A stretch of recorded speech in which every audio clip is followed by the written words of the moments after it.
living in really, it's not the easiest thing to live on that Sea Shepherd's boat, you know? Graham and Zoli, hi.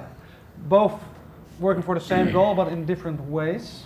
Can you maybe explain briefly how you met each other?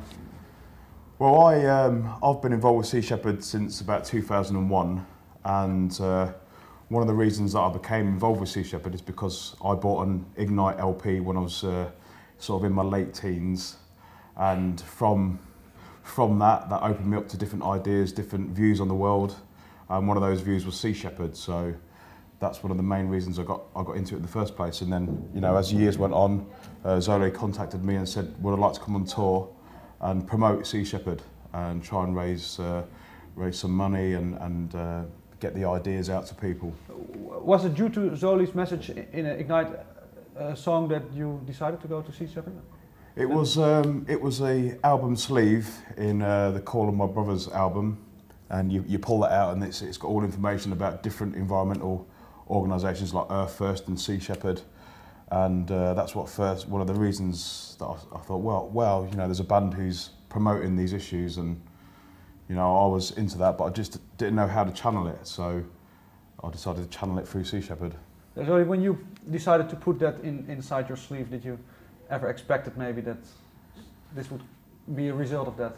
Well, that's what you would always hope for, you know, like I didn't have the opportunity to go on the boat yet because I was traveling so much with Ignite, and every time I'd be backstage, we'd sitting around just thinking I rescue pelicans at home in Los Angeles. I'm one of the only people that rescue the pelicans that are hurt from fishing line and fishermen and stuff.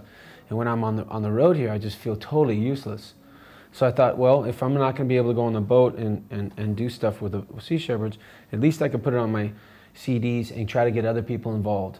And it's pretty cool to sit here, you know, with a really good friend of mine now, Graham. Yeah. We went on our second tour together, and we have so much in common because he heard it from one of my albums, and when you take the CD off, and the tray was this big thing of how to sign up for Sea Shepherds and stuff.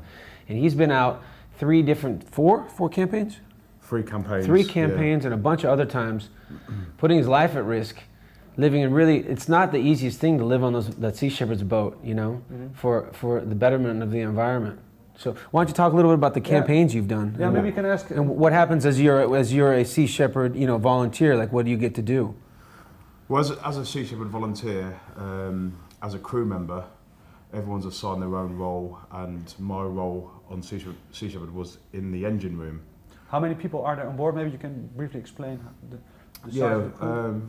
With the crew member, we have about 40 crew members, and there may be 15 media also, but the crew are split up between bridge, galley, and engine room and deck. So there's a structure there, and you know, when you're at sea, it's a dangerous environment. Anything can happen, so there has to be quite a rigid structure.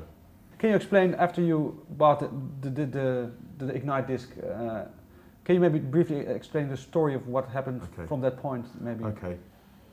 Well, since listening to Ignite, and I was first opened up to Sea Shepherd and their work, I kept a close eye on them on the internet and their website, and there was a map on there which showed where the ships are travelling around the world.